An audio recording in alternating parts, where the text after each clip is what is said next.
Professional knowledge. Research. CRA. Skills. Employment Strategies 101. Welcome to the Professional Business Communications presentation on Employment 101. In today's lesson, we will share highly effective strategies to ensure gainful employment in a competitive market. Throughout our research, we have discovered 5 essential steps in preparing for the interview process and ultimately obtaining employment. Step 1, research the company. Step 2, CRA, cover letter, resume, and application. Step 3, professional attire. Step 4, communication. And Step 5, follow-up. Up next, we'll take a closer look at these 5 essential steps. In preparation of a job interview, one should research the company in which they are applying. This shows the employer your dedication, enthusiasm, and that you are serious about this career. Generally, before an interviewer meets the applicant face-to-face, they are introduced to their cover letter, resume, and application, also known as the CRA. Knowing that these are the first impression the interviewer has of you, you want to make sure they are both professional and free of errors. Your first impression in the business world is critical. So let's take a look at the cover letter. What should it include? If your cover letter includes the following, you're in fantastic shape. Your resume is the document that discloses all of one's experience and all of your academic achievements. A standard resume should include the following: contact information, job objective, summary of qualification, work experience, work history, education, special skills and abilities, references. When filling out an application, one needs to remember to write in high diction and to not leave an empty space. During a job interview, the way you dress influences the employer's impression of you. Dressing professionally shows the employer that you are serious about this career and it's something that you are very passionate about. When communicating, one needs to remember that others interpret your message based on the following data. 55% is body language, 37% is tone, 8% is the words you say. As you can see, body language is the leading attribute one is looking for in a conversation. So be aware of how you are holding yourself, as this shows a lot about you. All right, welcome to the interview panel. Thank you for coming today.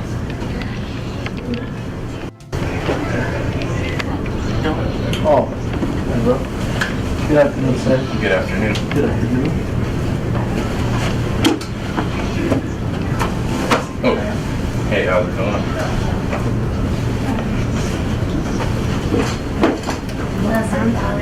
Nice to meet you. Hi, how are you? Hello, my name is Charles Appleberry. Good to meet you. Nice to meet you. Hi. Hey, how's it going? Hi, I'm Cindy. Nice to meet Hi. you. Nice to meet you too. Nice to meet you. Excuse me?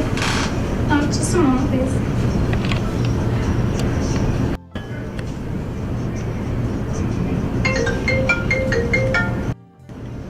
Hello? Oh, no, I'm busy. Really? Tell me more. Can I not finish a phone call? Sorry, we're on the schedule, so. All right, nice to meet you.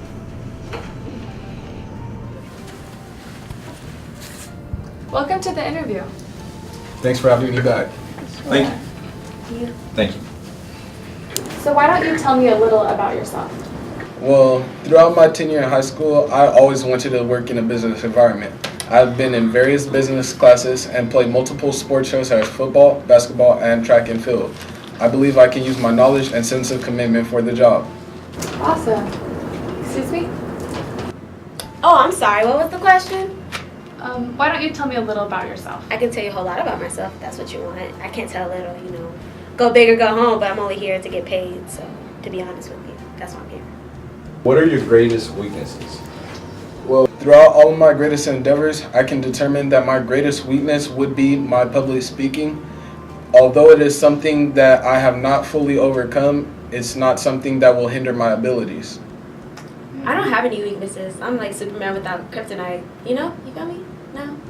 Okay, well, I'm just better. Oh, okay. Thank you. You're Thank you welcome. for your time. My time has been done. only 5% of all the people who have been interviewed have taken the time to follow up. Do you want to get ahead of the game? Make sure you write a thank you letter within 3 days. This will show the employer that you are highly interested in the job. Be sure to create and mail the thank you letter within 24 hours, reiterating to the employer your high level of interest in the company and to include anything you may have left out during the interview. Be sure to keep your correspondence short. You can also review sample thank you letters at www.about.com/jobsearch.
Hi Cindy, thank you for agreeing to come into the interview. As a completion of our audience viewing for our lesson, we wanted to tie them into a real story about a real student who actually went out for an interview in a competitive market, since that's what our lesson was about. So can you share a little bit with us about what happened recently when you went out for a job interview to a very large corporation here in town? Well, actually, I just went into an interview. It was an open interview to the community, so there was about 80 applicants that went in that day. It was they gave you the application and they gave you the interview right then and there.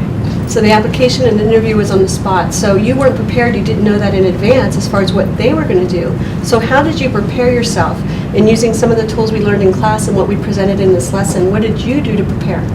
Well, I actually did go in dressed professionally because you never know what will happen. So I did go in dressed professionally.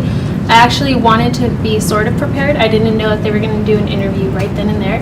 So I took a resume, I did a cover letter, and I also did my research. Did your research, okay. So how was the research composed, or where exactly did you go to? Because that's something else we're pointing out for the students and our viewers who are watching. How important is research, and how did it help you? Since it was my first job, I didn't know what to expect. So I actually seek guidance from my PBC teacher, and I asked her for guidance, and I told her what I needed to do, and because it's my first job, I don't know what I'm going to have to do, what to say, what to wear.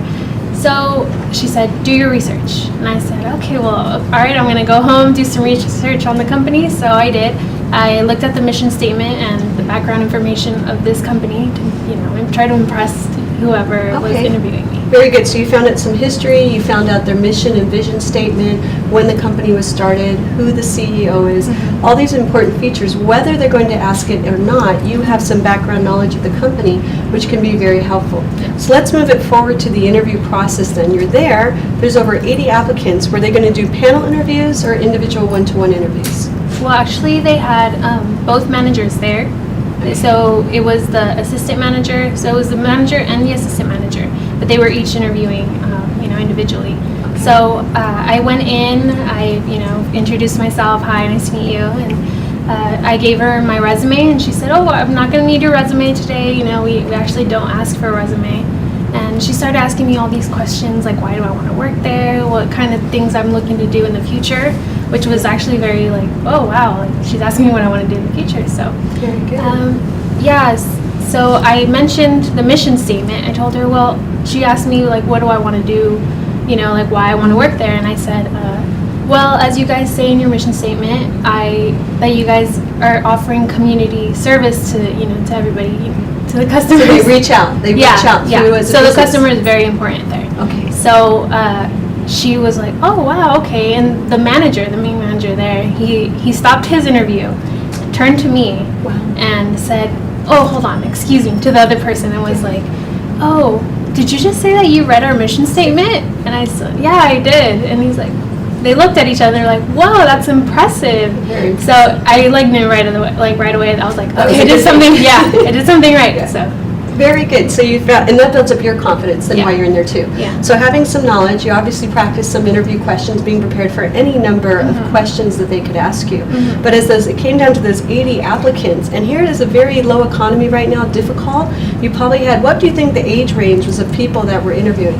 Oh, there was a big, age differences. So there had some college graduates? Yes. Some adults who were out of work? So you were competing not just with high school students, but with a wide variety in age, a plethora of people and ages. Yes. So what did it finally come down to? After the interview process was over, you did your research, you did your homework, you were prepared with your resume. Did you happen to take in certificates too? Yes, I did. Okay, so you had your certificates, all that information, felt confident in the interview. What happened as the end result? Well, they ended up hiring 3 high school students, and everybody else was like college graduates and people that were much older. So total, out of those 80 people, how many actually got hired? Well, they hired 7, and they only stuck with 5 because the other 2 they ended up doing something else. I guess Didn't qualify with their They references. didn't qualify. Probably in the background checks. Yes. Okay, well, this is very exciting. Well, congratulations. Thank you. Proud of you. It might seem crazy what I'm about to